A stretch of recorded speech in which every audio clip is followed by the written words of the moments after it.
Ne réfléchis plus, Sophia. C'est maintenant. Après, il sera trop tard. Tu as fait ton sac? Où est ton sac? Tu n'as pas encore fait ton sac, Soph? Pourquoi tu... Stop! Arrête de me presser comme ça. Pour toi, c'est facile, tu vas rejoindre tes parents. Moi, j'ai besoin d'un peu de temps.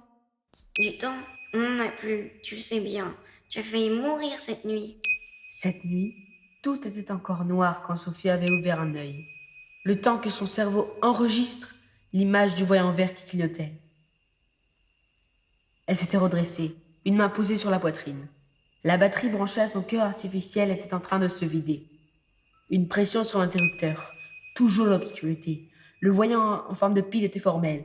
Il ne restait plus que 15% d'énergie. Sophia s'était précipitée sur son téléphone pour appeler les urgences. Aucune réponse. Débordée ou carrément fermée, tout était possible en cette période trouble. Le voyant passait au rouge, plus qu'une heure de batterie. Il restait à Sophia 15 minutes de vie à peine. Elle avait fermé les yeux pour accepter que tout allait finir quand la lumière avait inondé la chambre. Le voyant était redevenu vert d'un coup. Gabrielle s'était effondrée, incapable de retenir des pleurs de soulagement. Sophia, elle, s'était concentrée sur les battements de son cœur, sur son souffle, sur la vie qui reprenait. Sois réaliste, Sophia. Les coupures de courant sont de plus en plus longues. Je ne veux plus prendre le risque de te perdre. Je ne veux pas. Elle sourit. Gabriel lui rappelait tant Esteban, son grand frère. Comme lui, il aurait remué ciel et terre pour son bien-être ou sa survie. Laisse-moi 1 heure, d'accord? Une petite heure. Comme ça, en plus, je recharge ma batterie à bloc. C'est plus prudent. Il jeta un œil sur le boîtier que Sophia portait en osseleur, relié à la prise électrique au-dessus du lit, puis sur le câble qui émergeait de sa peau, derrière son oreille, raccordé à la batterie. Je te laisse une demi-heure. Je préférerais ne pas conduire de nuit par les temps qui courent. Je t'attends dehors avec Marois. Pas plus d'une demi-heure, tu me promets, hein? Tu pourras te recharger sur l'allume-cigare. Une fois seule, elle laissa le silence se déposer en elle. Un silence tout relatif. Allô, maman? Oui, c'est moi. Je vais bien. T'inquiète, ma nouvelle batterie dure hyper longtemps. Je sais, ici aussi il y a des pannes de courant. Justement, écoute-moi bien, maman. Écoute-moi, je t'en prie. Non, je ne vais pas te rejoindre à Paris. Le problème serait le même. Oui, j'ai une solution. Gabriel en a une. Je sais, je ne le connais pas depuis longtemps, mais il est formidable, plein de ressources. Tu ne sais pas ce qu'il a fait. Dès le lendemain des troubles, il a... je ne sais pas comment. Je crois qu'il connaît quelqu'un à l'hôpital de Besançon. En tout cas, il en est revenu avec un stock phénoménal de mes médicaments. Je sais, maman. Mais écoute, les parents de Gabriel vivent dans une ferme dans le Jura. Ça fait 10 ans qu'ils y sont en totale autonomie. C'est nous qui avons été fous de ne pas nous y préparer. On a été fous. Le monde est fou. Écoute, l'important c'est qu'ils fabriquent leur propre énergie. Je ne sais pas encore comment, mais il n'en manque jamais. Gabriel me l'a juré.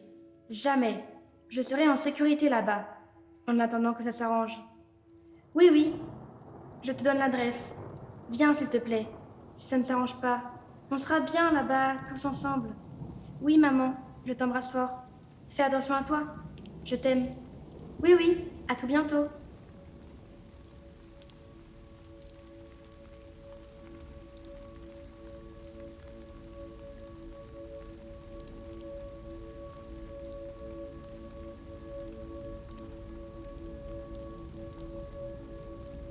La traversée de la ville fut pesante. Marois était assise à l'arrière, muette et bras croisés. Elle jetait des regards apeurés au dehors. Gabriel posa une main sur la cuisse de Sophia alors qu'il croisait des passants à l'air préoccupés. Ils longèrent une banque à la vitrine explosée. Des feuilles et des détritus jonchaient le sol. Tout était sans dessus-dessous. Quelques jours plus tôt, des foules nerveuses s'étaient pressées devant les banques, vociférant et hurlant comme une seule bête prête à tout démolir. Dès le 2e jour des troubles, les propriétés des personnes les plus riches du pays avaient été prises d'assaut. On eut vent de crimes odieux. Les émeutes se firent de plus en plus nombreuses et de plus en plus sauvages. La violence grandissait à l'aune de la colère sociale qu'on avait laissé enfler durant toutes ces années. Craignant de ne plus être payés, N'ayant plus les moyens de s'acheter de quoi manger, les employés ne vinrent plus travailler. Depuis quelques jours, tout semblait s'effondrer.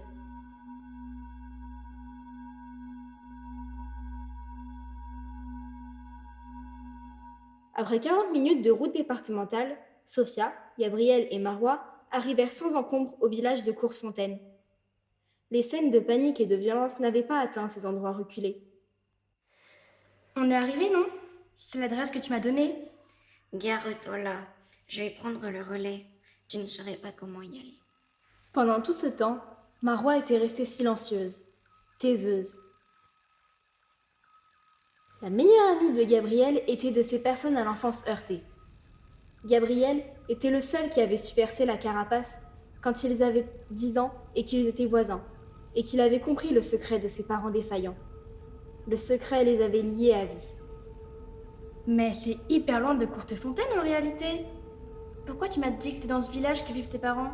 Parce qu'ils habitent bien dans cette commune, mais loin du village. Leur ferme est en plein cœur de la forêt de chaux. Merde, ça ne capte plus. Même dans le village, ça ne captait déjà plus depuis quelque temps. On est dans l'un des coins de France les plus isolés. De toute façon, ça aussi, ça va bientôt s'arrêter. C'était la première fois que Marois ouvrait la bouche depuis leur départ de Besançon. Les communications téléphoniques, Internet, l'électricité et puis l'eau courante, tout ça, c'est de l'histoire ancienne. Ce qu'on est en train de vivre, c'est un effondrement. Pas une petite décroissance qui va juste nous obliger à limiter nos besoins. Pas une crise qui va s'arranger dans quelques semaines. Un véritable effondrement. Elle croisa les bras plus fort contre elle. Gabriel se tourna pour la consoler d'un regard. Attends, Gab, comment est-ce que ma mère et mon frère la trouveront cette ferme s'ils ne peuvent même pas m'appeler? Tu n'as pas à t'inquiéter.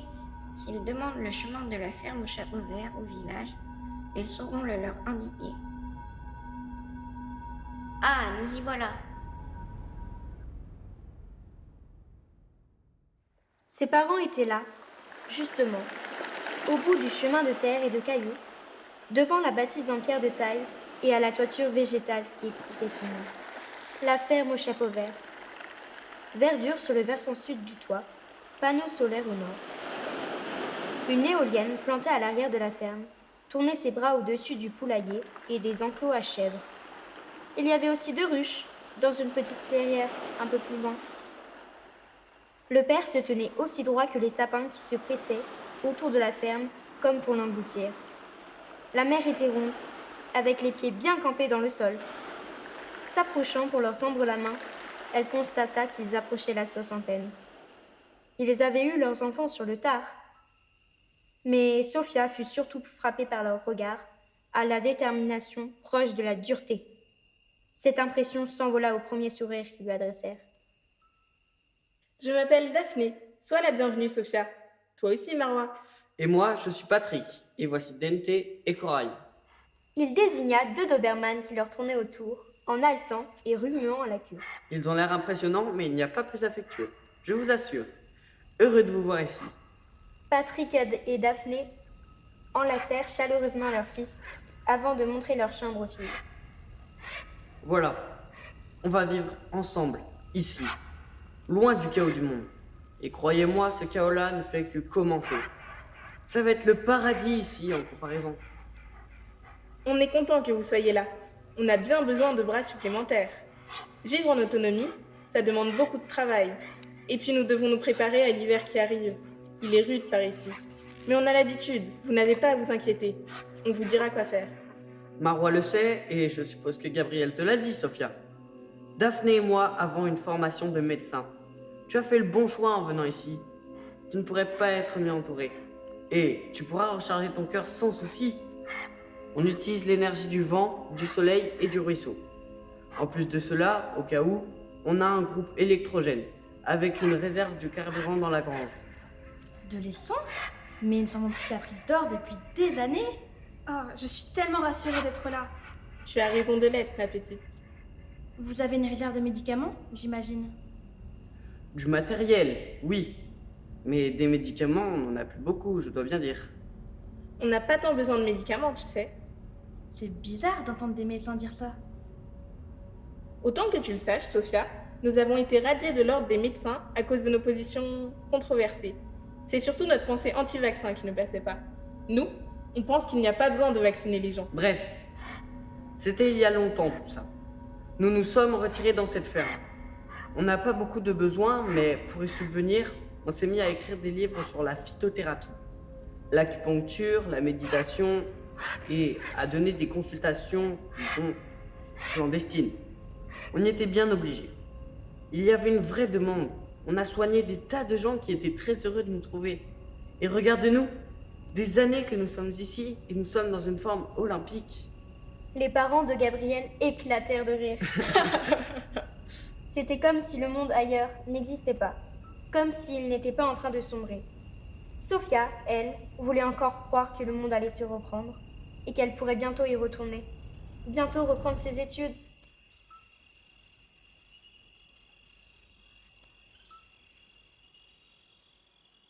En ce début novembre, la forêt de chaux s'était teintée d'ocre lumineuse et de pourpre triomphant. Les champignons s'épanouissaient et tout un cortège d'insectes, de batraciens et de rapaces grouillait, croissait, guettait. Par moments, Sophia s'y réfugiait pour s'imprégner de cette atmosphère apaisante. Mais s'y arrêter était un luxe, il fallait se préparer à l'hiver. Couper du bois, le stocker, ramasser des châtaignes, des champignons, des plantes médicinales, s'occuper du potager, de la serre, faire des conserves, faire sécher les fruits. Il y avait aussi toutes les tâches ménagères et la cuisine. Un jour, Sophia entreprit de fouiller chaque recoin de la grande remise pour savoir sur quoi compter à l'avenir. Elle découvrit un solide stock de boîtes de céréales, de pâtes, de thon, d'huile, de sardines, de savon et de dentifrice. La vie n'allait pas être si aride en fin de compte, au moins pendant un temps. Puis, elle souleva un vieux drap. Elle le lâcha, la main posée sur son cœur. 2 fusils étaient pendus là, au-dessus de caisses de munitions. Ces fusils serviraient sans doute à abattre un sanglier ou un chevreuil. Quoi de plus normal? C'est beau ici, c'est apaisant. Mais le monde moderne me manque un peu. Ça te dirait qu'on regarde un épisode de Game of Thrones enregistré dans mon ordi ce soir? Non, Soph, tu n'aurais même pas dû l'emporter cet ordi. Mes parents sont hyper stricts sur la consommation d'énergie. Et ils ont raison. La priorité, c'est ton cœur. Oh, ça va, on peut brancher l'ordi pendant 1 ou 2, 3 heures quand même. Ou mon smartphone pour écouter de la musique. Avoue que t'en meurs d'envie toi aussi. Non, il faut respecter les règles édictées par mes parents si on veut rester chez eux. Sophia chercha le petit sourire qui accompagnait chacune des railleries de son petit ami. Mais il était sérieux, et son regard était dur.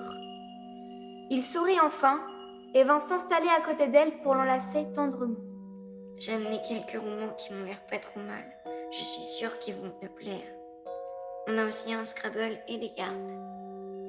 On va trouver d'autres moyens de se divertir, tu vas voir. Tu ne trouves pas que cette fille nous reconnecte à nous-mêmes? J'ai tout de suite vu que t'étais bizarre, toi, quand je t'ai croisée pour la première fois dans l'amphi il y a 2 mois. Je plaisante, ne prends pas mal. T'as raison, ça fait du bien, ce retour à la terre. On est tourné vers l'essentiel. Je découvre des sensations, des odeurs, des lumières que je n'avais jamais connues. J'aime plutôt ça, c'est vrai. On ne se connaît pas encore parfaitement, Sophia. Mais ce que tu viens de dire là, et ce que tu es, comment tu vis, ça me plaît. J'aime tout ça. Je t'aime. Mon instinct me trompe rarement. Quoi? C'est quoi cette réplique de roman de gare? Ce que j'essaye de te dire, c'est que cette vie-là, rue des Simples, et toi à mes côtés dans cette vie-là, ça me va quoi. Ça me va même très bien. Il l'embrassa. Allez, je dois aider mon père à colmater un trou dans la toiture. Elle le regarda s'éloigner en se mordillant un nez.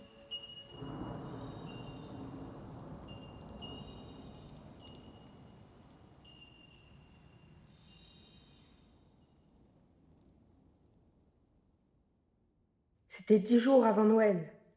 Le froid était devenu vif et il fallait s'emmitoufler comme un esquimau pour risquer un nez dehors. Dès que Sophia avait mis le pied sur le perron, Dante et Corail l'avaient rejointe, puis reniflaient de près pour ne plus la quitter.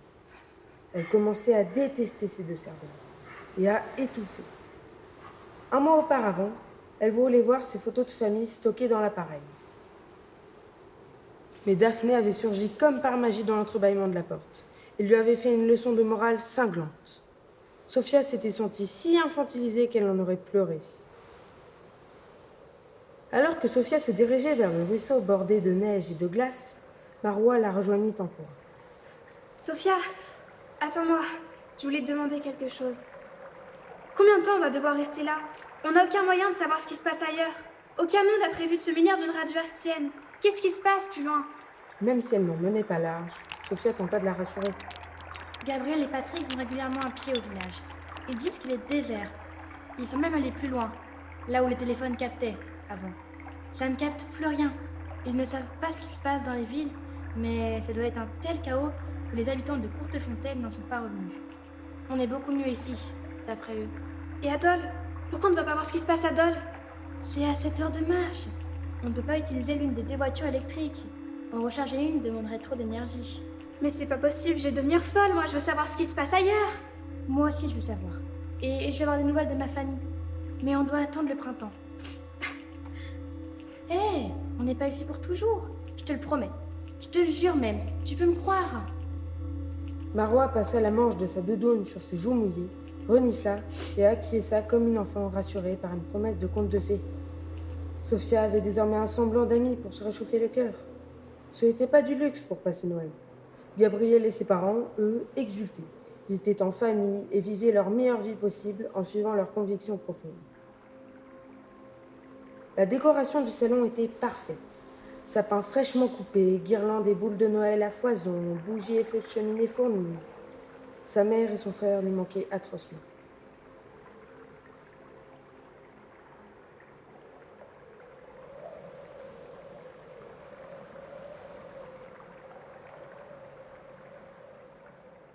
Qui sait, cet effondrement est peut-être la meilleure chose qui aurait pu nous arriver. Sans lui, on aurait pu continuer pendant longtemps cette vie insensée, cette société inique, cette dévastation de la planète.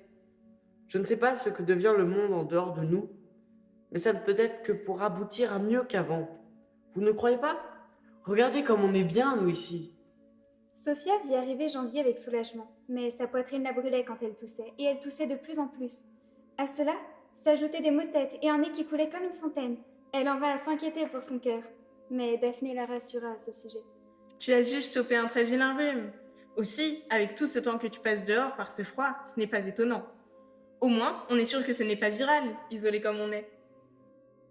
Daphné lui concocta des inhalations de thym et de menthe poivrée, de l'extrait de pélargonium, de la tisane de sureau noir et du sirop de plantain. Patrick, qui s'était davantage formé à la médecine chinoise, lui prépara une soupe claire avec des échalotes, du sel et du poivre, ainsi que de la poudre de Yini Kaosan, une formule à base de chèvrefeuille, forsythia et grande bardane. Le traitement fonctionna et Sophia fut rapidement remise sur pied. Elle s'avoua bluffée par les connaissances de Daphné et Patrick. Il lui fallait admettre que leur mode de vie était cohérent, réfléchi, sain et sensé. Le meilleur possible? Les jours rallongèrent peu à peu. Marwa et Sophia passaient plus de temps ensemble, ce qui ravissait Gabriel. Elles aimaient prendre l'air pour discuter en toute liberté, aussi longtemps que le permettait le froid cinglant. L'hiver paraissait interminable, mais cette amitié l'adoucissait. Oui. Sophia et Marwa étaient sorties se promener un jour où le ciel était d'un bleu céruléen. En longeant le ruisseau, elles surprirent un renardeau au pelage roux qui tremblait dans la neige. Il était si mignon. Marwa s'approcha doucement du jeune animal, voulant le caresser. Mais quand elle tendit sa main, il y planta ses crocs. 3 gouttes de sang percèrent le sol blanc. Quand ils examinèrent la blessure de Marwa, après qu'elle leur eut tout expliqué, les parents de Gabriel échangèrent un regard auquel Sophia repenserait longtemps. Le soir même, par une de ces coïncidences dont le destin a le secret, Gabriel se plaignit à son tour d'une douleur à la main. En sculptant un bout de bois pour passer le temps au coin du feu, il s'était entré une écharpe dans le doigt quelques jours plus tôt. Daphné l'avait retiré avec une pince à épiler, mais depuis, l'index avait enflé et le faisait de plus en plus souffrir. C'est en train de s'infecter. Rien de grave, mais il faut agir vite. D'abord, tu vas bien nettoyer avec du savon. Ensuite, on va y appliquer du miel. On alternera avec des compresses de tisane de thym très concentrées. Ça va vite passer. Et on va faire pareil pour toi, Marwa, pour désinfecter ta main. Si la main de cette dernière cicatrisait parfaitement malgré de fortes démangeaisons qui finirent par s'apaiser, le doigt de Gabriel devint rouge et enfla de plus belle. Il avait mal à en gémir et commença à avoir de la fièvre. Il lui faudrait des antibiotiques, non? Vous en avez certainement en stock. Patrick et Daphné échangèrent un regard gêné. On n'en a plus, ma belle. On a tout écoulé. Mais quand? Pourquoi? On n'a pas à se justifier. J'ai eu une bronchite en décembre, tu te rappelles? Et Patrick a une vilaine toux après la tienne, Sophia. À nos âges, on ne doit pas prendre de risques, alors. Mais vous aviez dit que si vous étiez en pleine forme, c'était grâce à votre mode de vie naturel. On allait à la pharmacie quand il le fallait avant tous ces événements. À part ça, bien sûr que c'est à notre mode de vie qu'on doit être en forme. Mais pourquoi vous n'en avez pas stocké davantage des antibiotiques alors? Mais qu'est-ce que tu crois? Qu'on avait prévu que l'effondrement se produirait là, maintenant? Quand on a compris la gravité de la situation, avant que vous arriviez. J'ai fait toutes les pharmacies de la région. Je suis même allé voir mes anciens collègues à l'hôpital. Mais c'était trop tard. Il n'y avait plus rien. Ne t'inquiète pas, Sophia. Sophia serra les dents tout en effleurant la joue de Gabriel. Elle était brûlante. Tous les antibiotiques naturels que Patrick et Daphné connaissaient furent tentés, mais rien n'y fit. Le doigt enfla de plus belle et prit une vilaine couleur violacée. Gabriel était alité, frissonnant, et rien ne soulageait sa douleur. Je crois qu'on n'a pas le choix. Patrick ne répondit pas, mais ses traits se durcirent. Il se dirigea vers la remise et en revint avec une scie, une trousse à outils, une bouteille d'alcool de prune et une fiole de whisky. Qu'est-ce que vous allez faire? Sophia n'avait même pas osé poser la question. Patrick et Daphné disparurent dans la chambre dont ils fermèrent la porte. Marois et Sophia se serrèrent sur le canapé.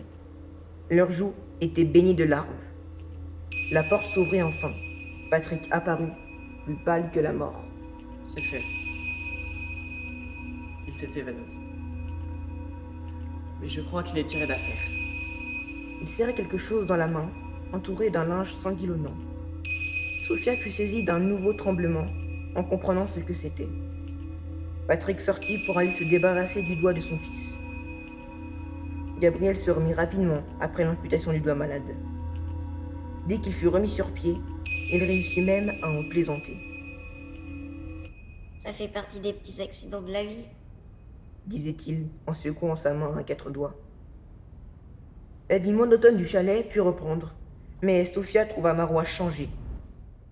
Le choc du traumatisme qu'ils venaient tous de vivre, sans doute. Elle était de plus en plus agitée, triste et de mauvaise humeur. Elle avait perdu l'appétit et restait de longues heures abattue. J'ai mal à la gorge et à la tête. Et je crois que j'ai un peu de fièvre. Je dois avoir un rhume. T'inquiète, Patrick sait très bien soigner ça. Mais les symptômes de Marois ne se calmèrent pas. Puis un jour, durant le déjeuner, elle poussa brutalement son verre d'eau qui se fracassa par terre, se leva en hurlant de terreur et tomba au sol, le corps parcouru de convulsions. Qu'est-ce qu'elle a? Daphné s'agenouilla et se pencha pour prendre son pouls. Au moment où elle voulut poser sa main sur son front, Marois eut un sursaut et empoigna la gorge de Daphné. Elle serra de toutes ses forces en rugissant. Patrick se précipita pour tenter de desserrer son étreinte, pendant que Gabriel s'emparait d'une poêle en fonte pour la brandir au-dessus de la tête de la jeune fille. Non! Elle se jeta sur la poêle pour éviter que Gabriel ne la batte sur son ami. Patrick ne parvenait pas à écarter les bras de Marois. Le visage de Daphné devenait écarlate, mais elle eut la force d'envoyer un vigoureux coup de poing dans le visage de son assaillante. Du sang gicla au sol. Daphné réussit à se dégager et Patrick enserra les poignets de Marois entre ses grosses mains. Elle se débattit comme une diablesse et finit par perdre connaissance, le nez en sang. Un silence macabre envahit la pièce. Je ne voulais pas l'admettre, mais cela faisait quelques jours que j'avais reconnu les symptômes de la rage. L'état de Marois se dégrada tant qu'il fallut l'attacher à son lit pour éviter qu'elle ne se lève et essaye de tuer quelqu'un d'autre dans la maisonnée. De l'écume lui sortit un jour de la bouche et Daphné baissa les yeux quand Sophia le lui raconta. Quelques heures plus tard, Marois mourut. Arrêt cardio-respiratoire. Sophia faillit sauter à la gorge de Daphné comme Marois l'avait fait quand elle murmura, C'est la loi de la nature. devant le corps recouvert d'un drap. C'était un cauchemar. Ça ne pouvait être qu'un cauchemar. Sophia vécut la fin de l'hiver dans un état second.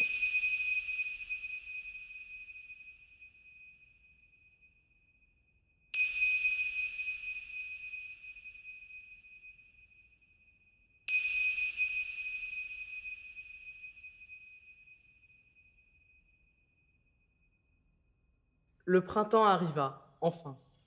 Avec les beaux jours, le labeur reprit de plus belle au dehors. On pouvait de nouveau cueillir des fruits, s'occuper du potager, pêcher ou chasser du petit gibier au moyen de pièges au sol. Mais, à sa demande répétée d'aller à Dole voir ce qui s'y passait, puisqu'on le pouvait désormais, on lui répliquait invariablement. Patrick ira la semaine prochaine. Il nous ramènera des nouvelles de l'extérieur. Promis. La semaine suivante, cependant, il n'y allait pas, prétextant une tâche urgente. Et toi, Gabriel, tu n'as pas envie d'aller voir? Allons-y en voiture. Elle consomme beaucoup d'énergie et tu sais ce que mes parents pensent. Tes parents. Ça t'arrive de penser par toi-même des fois? Arrête, Sophia, tu délires là. Tu sais qu'on leur doit la vie. Et quand je n'aurai plus de médicaments, comment on va faire? Quand ça arrivera, je remuerai ciel et terre pour en retrouver. Tu peux compter sur moi.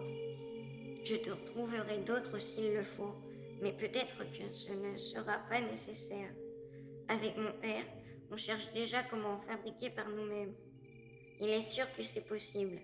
Il va y arriver. Et en attendant, il t'en reste encore pour plusieurs mois. Tout va bien. Fabriquer soi-même des médicaments aussi complexes. Mais il est en plein déni, ma parole. Il est dans un putain de déni. Mais tu n'as pas envie d'aller voir ce qu'il y a ailleurs? Tu n'as pas envie de savoir? Honnêtement, non, je t'avoue. Je me sens bien ici, avec n'aspire à rien d'autre. Te protéger, prendre soin de toi, t'aimer, être sûr qu'il ne t'arrivera rien, c'est le seul but de ma vie. Pendant plusieurs jours, elle préleva subrepticement du pain ou des gâteaux à chaque repas, glissés dans sa poche. Elle en remplit un sac à dos, à côté de ses boîtes de médicaments. Un matin, elle se leva avant l'aube. Elle écrasa des somnifères sur des cuisses de lapin cuites la veille et les déposa devant la grange. Dante et Corail se jetèrent dessus en grognant. Sophia les caressa doucement pendant qu'ils s'assoupissaient. Puis, elle alla chercher l'un des fusils dans la réserve, jeta un dernier coup d'œil à sa batterie dans son holster, ajusta son sac à dos, prit une grande inspiration et commença sa marche en direction de Dole. C'était l'un de ces matins que connaissent les solitaires devant le soleil se levant en pleine nature. Un matin semblable au premier du monde. Le printemps éclatait de vie, explosait de couleurs, tonitruait en chants et bruissements d'hiver. Il fallait que Sophia hâte le pas. Tout plutôt que rester dans cette maison où elle étouffait, où elle n'avait plus d'amis et où elle ne voyait pas d'autre avenir que la mort. 2 heures s'écoulèrent sans encombre. Puis, elle entendit crier son nom. C'était la voix de Gabriel, accompagnée du ronronnement de la voiture électrique. Ils avaient dû prendre le temps de la recharger 1 heure ou 2. Elle se dissimula derrière un rocher. Patrick était au volant, tandis que Gabriel émergeait du toit ouvrant, fusil en bandoulière. Sophia porta la main à son cœur. Était-il possible qu'il ait l'idée de la menacer avec son fusil pour la forcer à revenir à la ferme? Était-ce vraiment possible? Elle prit ses jambes à son cou, serrant la lanière de son propre fusil très fort entre ses mains. Elle courut le plus vite possible, plus vite qu'elle ne l'avait jamais fait, avec la peur que son cœur artificiel, de si bonne qualité qu'il fût, ne tienne pas le coup. Et quand elle s'arrêta, hors d'haleine, et que le silence total la rassura, elle réalisa qu'elle ne savait pas où elle était. Elle marcha, et le soleil commençait à taper de plus en plus fort. Se dirigeait-elle vraiment vers Dole? Elle tenta d'accélérer le pas. Elle tomba violemment, et sa tête heurta une pierre. Une douleur vive lui fit pousser un cri. Du sang coula sur ses yeux. Un voile commença à s'y déposer. Elle allait perdre connaissance. Puis les battements de son cœur artificiel allaient s'arrêter. Tout doucement. Et tout doucement, elle allait quitter ce monde. Ce monde magnifique.